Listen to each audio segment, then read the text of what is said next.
طبعا انا قلت ان انا مش هعمل حلقة عن التحليلات تاني، بس المرة دي انا محلل محللش حاجة. عايز احلل اكل بعد اذنك.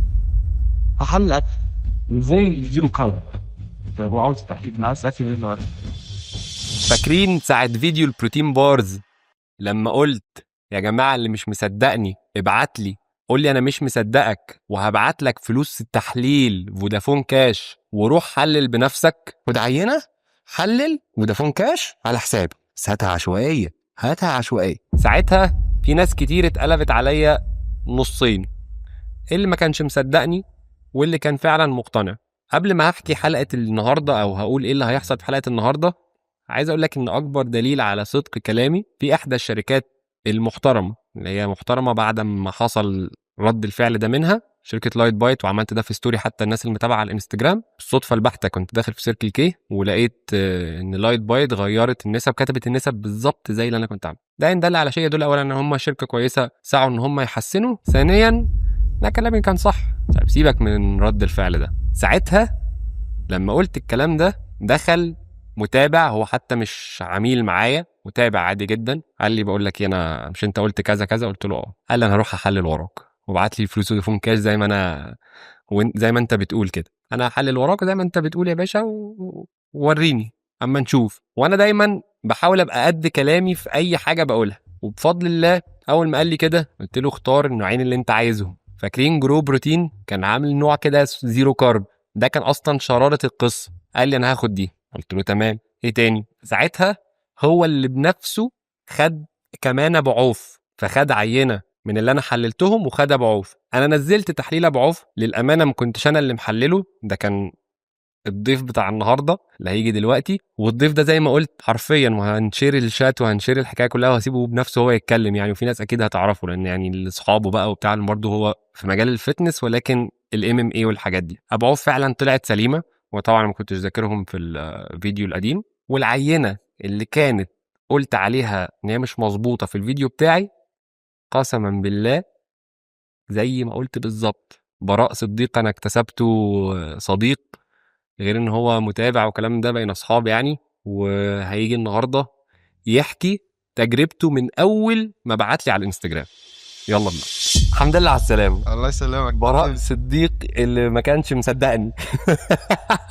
عاش. لا ما كنتش اصدقك، انا كنت عايز دبل تشيك. ماشي جامد. بس جامد قول لي بس كده، قول للناس كده، عرف الناس كده بنفسك والله. واحكي الحكايه جت ازاي، ولا ما كنتش مصدقني، ولا الموضوع احكي جه ازاي الحوار. والله انا الصراحه يعني كنت بقلب على التيك توك عادي، طلع لي على الفري بيج بتاعت كابتن الاسر. بس فدخلت دخلت على الانستجرام عادي، لقيت بقى الاسامي انا اصلا بستعملها بقالي سنه.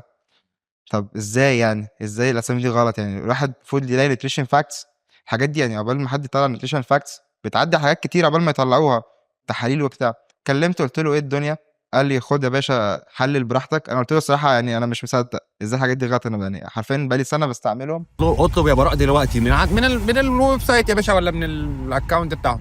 اطلب دلوقتي يا مان واحده كرتونه كراميل كرانش، هتلاقي نفس القيم الغذائيه قسما بالله اللي في الفيديو بتاعت. يلا يا مان نمره فودافون كاش ناو، يلا انا جاي. انا عايزك تروح تودي تو بي سبيسيفيك فيه كده من نوع واحد بستعمله كتير، اللي هو زيرو كارب وزيرو مش عارف شوجر و25 جرام بروتين. فقال لي 34 كام؟ 34 34 يعني مكتوب عليه 34 يعني خلي الفقير ياكل فاهمني، كله يعمل عضلات. بس فزي ما حصل قال لي هات علبتين، او علبه نوع ابو عوف وعلبه نوعيه مش الجرو هنقول بروتين. اللي زيرو كارب ده اللي احنا ما نعرفوش، الجرو. الجرو وروح حلل. فعلا جبت العلبتين وكله متصور، يعني هتلاقوا الفيديوز وكل حاجه متصوره والسكرين شوتس. انا الصراحه قبل ما احلل يعني كلمت البيج قلت لهم هو ايه الكلام ده، قالوا لي لا ومش صح واحنا شفنا الفيديو وانت المفروض تصدقنا وانت بقالك سنه بتستعمله كده.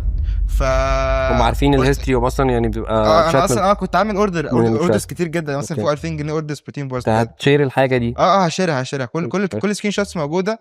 هم الصراحه يعني قفلوا البيج، فالحمد لله السكرين شوتس موجود. خلي بالك قفه البيج دي برضو ان دلت على شيء، دلت ان هم فيه دل على ان في عوق، في حاجه غلط. صح. فاهم؟ بس فقلت له على فكره انا هحلل بنفسي. قالوا لي حلل، قالوا لي شد يعني روح. يعني انا لو كنت كده كنت خلاص هصدقه. بس فعلا جبت البروتين بارز وحللتهم، وكانت كل حاجه 100 100. يعني الحمد لله الزيرو كارب طلع 35 جرام سكر مورو. مورو ناو. اشتري مورو احسن، روح اجيب واحده مورو ناو. مورو خالص. يعني لو عندك سكر روح. ده موجود اصلا خلاص. لو السلامه. بتكت ودع الصيف السنه دي.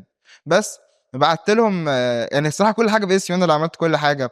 فبعت لهم تاني قلت لهم هو ازاي كده يعني الكلام ده يعني مستحيل. قالوا لي شكرا على النصيحه، وشكرا على احنا هنشوف النيوتريشنال فاكس بتاعتنا تاني وهنعيدها. بس بعيدا عن الطريقه، يعني محسسني انا حسيت مثلا ان انا جاي عليهم مثلا او شاتمهم، اللي هو بعيدا عن الطريقه، بس احنا هنشوف المشكله ديت. بس ما حصلش اي حاجه مثلا. ريفاندز فعلا حصل مشكله، من ده مشكله مش صغيره، يعني من 0 جرام كارب ل 35. مش مثلا 2 جرام زياده، 10 جرام خلي زياده. بالك، هي قصه الزيرو جرام كارب دي هي اللي كانت شراره. يعني انا لما اجي حد يسالني على الحوار يقول لي انت ايه اللي خلاك تروح تحلل، قلت له الافواره حاجتين. اول حاجه الناس المنتجات اللي بره ان هي مش شبه هنا. تاني حاجه المنتج الزيرو كارب اللي انت بتتكلم فيه ده، المنتج الزيرو كارب ده تحديدا كان مثير للجدل يعني. يعني يعني انا عملتها ازاي؟ يعني برضه الشركات بره عمرها ما بتعمل 0 جرام كارب. طبقه الشوكولاته اللي على البروتين بار دي، يعني عملتها من الهوا. ثقب اسود. حطيت لك فراخ ملونه، طب مش عارف والله بجد. يعني بعد كده حللتهم وبرضه يعني للمصداقيه حللت برضه بعوف طلع تمام. يعني هو مش حاجات تمام، هو اللي مكتوب موجود. هو اللي موجود بالظبط. بس عادي يعني، عادي والناس بتشتريه. مش عيب ان انت تبقى بروتين بار وكاتب ان انت 10 جرام سكر و30 جرام كارب، يعني مش عيب. دي يعني انت واحد جاي ياخد بروتين بار، جاي يدلع نفسه في الدايت، هيكاونت صح. الكالوريز مره وخلاص، حصل خير. بس ما تغفلنيش، صح. يعني ما تدينيش حاجه مش مكتوبه. وكمان غير كده، يعني مثلا لو في سكر قشطه، بس البروتين ايه نظامه؟ يعني ده اه، ما جاش برضه، طب ليه من كده؟ 34 كان طلع 19 تقريبا ولا 18، لا اقل. حاجه كده. 9 باين. مش عارف، انت معاك كده هنشير كده كل حاجه، بس انا فاكر هنحط انها كان تقريبا 19، كان تقريبا 19 مش 19. 9. طب والله اه كويس. لا، كان حاجه كده. مش وحش. من السن 34 في الجابن من 34. الحمد لله. حد يلاقي. طيب احكي لي بقى كده، من وانت رايح والبروسيس بتاعت التحليل، وخدت كام يوم والقصه دي، عشان برضو ايه، في بعض الناس تيجي تقول لك انت ليه حللت ده في المعمل الفلاني وليه حللت ده في المعمل العلاني. احنا كان على الاساس ايه، احنا قلنا ان تروح المكان. هو في معملين بيحللوا اعتقد. الاثنين كانوا، انت قلت لي ان الاثنين اصلا قريبين من بيتك. الاثنين قريبين من بيتي، فما عنديش مشكله تمام. يعني اديت له السامبلز عادي. آه، واخدت شويه البوكس. بس عليه يا اسطى. قول احكي يا راجل. هو اصلا محتاج كام واحده عشان هناخد العيد؟ ماشي. باقي البوكس ما اخدتوش، يعني اعتقد الراجل كان بيعمل فورمه السيف. مش طمع فيه شويه بروتين يا راجل مشكله، برضه. هيسقيه في الشاي بلبن يعني مش مشكله. بس وحللته والله، وبعد اسبوعين طلع، او بعد 10 ايام او كده. بعت لي الصوره بتاعت الحاجه قبل ما اروح استلمها، وتاني يوم رحت استلمتها عادي، كانت مختومه وكل حاجه. والراجل ما كان هو اصلا الراجل لما جيت بقول له ان ده بيقول زيرو كارب بتاع، قال لي مستحيل يبقى زيرو كارب. والدكتور اللي هناك يعني الدكتور زيرو كارب؟ ازاي زيرو كارب؟ ازاي زيرو كارب؟ بس هو حتى كان مستغرب، بيقول يعني انت خساره تحلله يعني. مش هو منطقي. هو موجود قدامي كده، مفيش حاجه اسمها زيرو كارب. خلي بالك بقى، هو ده برضه الرساله من ورا قصه التحاليل، ان انت خلي عندك وعي، خلي عندك شيء كده من المنطق لما تيجي تبص لاي برودكت. بص اول حاجه ميزانه. طيب الميزان ده 70 جرام، 70 جرام دول الكومبوننت بتاعتهم، مكوناتهم ايه؟ مكوناتهم واي. طيب وطبقه الشوكولاته دي هتبقى من ايه؟ ايه الحاجه اللي واخده طابع الشوكولاته وقد تكون بدون سكر وبدون كربوهيدرات؟ ده الكاكاو فيه نسبه من الكربوهيدرات. فانت ايه الحاجه اللي هتحطها بره اللي هتبقى بدون كارب؟ في لحظه تفكير كده، لو فكرت لحظه وانت قاعد مع نفسك، هتمنطق الامور في اي بقى برودكت تاني، بعيدا عن البروتين بارز وبعيدا عن القصص دي كلها. منطق حتى في الباودر، البروتين باودر، السعر. انت راجل اسال كل واحد ليه معارف، ليه واحد صاحبه شغال في محل سبلمنت، اسال كيلو الواي الخام عالميا بكام؟ قبل بقى باكجنج، قبل فليفر، قبل اي حاجه هيقول لك والله بكذا، بسي مثلا 10 جنيه. تلاقي واحد بايع لك هنا، تلاقي واحد بايع لك هنا كيلو الواي متعبي وبفليفر كل حاجه ب2 جنيه. شوف العطار بقى بعد كده. عملها ازاي؟ ما هو عالميا كده عملها ازاي؟ يعني ايه التحدي اللي هو قدر يتحدى فيه نفسه عشان يطلع البتاع اللي هو الخام منه ب10 يبيعه ب2؟ في اكيد فيها نصبايا. فانت دايما يعني الهدف من القصه دي ان انت تحكم عقلك، تعقل الامور، تشغل المنطق، تشغل كل كده ايه تفكير في الحاجه اللي انت هتشتريها قبل ما تبتدي تدفع فيها فلوس. ما فيش حد فينا ما عندوش جوجل يقدر ب4 جنيه يبحث الحاجه دي دلوقتي سعرها كام عالميا، يقدر يشوف الحاجه دي مش عارف بتتصنع من ايه، فتقدر ان انت تفهم كويس قوي الحاجه اللي بتشتريها علشان ما يتضحكش عليك. مش محتاج حتى في الاول او في الاخر، مش محتاج تحليل، محتاج بس اعمال للعقل، اعمال للمنطق. طيب ناس كتير قالت لي انت ليه ما خدتش اجراء؟ احكي لي انت يا براء، انت لما حللت وطلع النتيجه معاك ضرب، ليه ما خدتش اجراء انت كشخص كده لوحدك؟ ما هي لو اوريدي اصلا هي عدت على الاجراءات وعدت بالنيوتريشنال فاكتس ديت، يبقى الدنيا حلوه معاهم. يعني انا اجراء هيعمل ايه؟ هقول مثلا ان هو الاجراءات اللي عملوها غلط؟ مستحيل حد يطلع نفسه غلطان. وبعدين يعني الدنيا اصعب ان انت تعمل اجراء وكده، يعني هو مش احسن حاجه في الاخر. فانت اللي عليك بس انت تتجنب الحاجه، او لما تحس حاجه مش معقوله مثلا يحط لك 50 جرام بروتين ده ولا 40 جرام بروتين ب 10 جنيه، ما هو في حاجه غلط، واحد اتنين تلاته في حاجه غلط اكيد. فهنا بقى بتحكم عقلك وخلاص، يعني ده اللي انت بتعمله. انت كرياضي كنت معدل استخدامك للبروتين بارز كان ايه؟ انا كنت ممكن اخد 3 في اليوم بقى زيرو كارب، مع زيرو كارب 80 كالوري. لا عادي.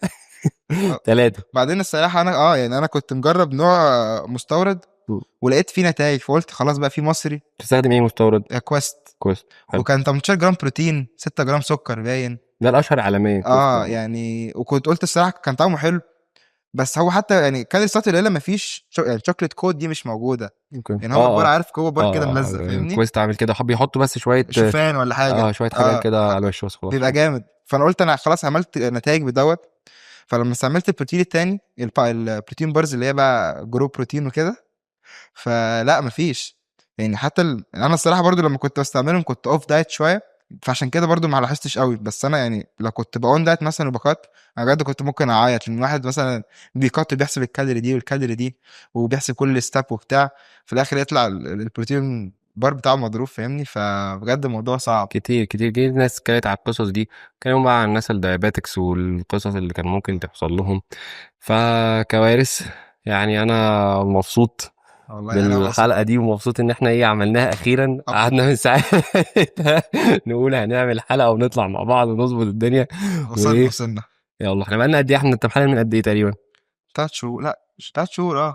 ساعات الحوارات، بعد الحوارات تقريبا باسبوعين انت كلمتني. بالظبط. حاجه كده بتاع شهرين مثلا ونص. الحمد لله الحق ظهر. دايت اند تشيت تمام، دايت اند تشيت امان. والراجل ده بيضحي بفلوس بجد، والله بجد. حبيبي حبيبي يا براء. حبيبي والله. يعني حلقه سريعه كده خطافي بنفكر بيها الناس، وبنشكر شركه كويسه زي لايت بايت. واستنوا بقى حلقات قويه تانية على اليوتيوب، واعملوا سبسكرايب وحاجات من دي. وبعوف طبعا، بعوف يعني انا عملت بوست كبير عليهم، الناس قمه في النظافه وقمه في من اول مره هو كاتبين الصح، حتى ما حطوش نفسهم في دايره. يعني انا حاجه بسيطه قبل ما اقفل كده خلاني ما اخدش بعوف في اول مره حللت الحاجات ان هي مش يعني مش قليله، مش اوفر. ف يعني اي حاجه مش اوفر يا جماعه نبقى دايما نحس ان ناحيتها شويه بالامان، وما نروحش كده زي الايه مغفلين على اي حاجه مكتوب فيها حاجات عظيمه وحاجات مأفوره، لان غالبا بتبقى ضرر. 50 جرام بروتين 10 10 جنيه. اعمل بقى سبسكرايب وزر الجرس والحاجات دي، واستنوا حلقات كتير على اليوتيوب.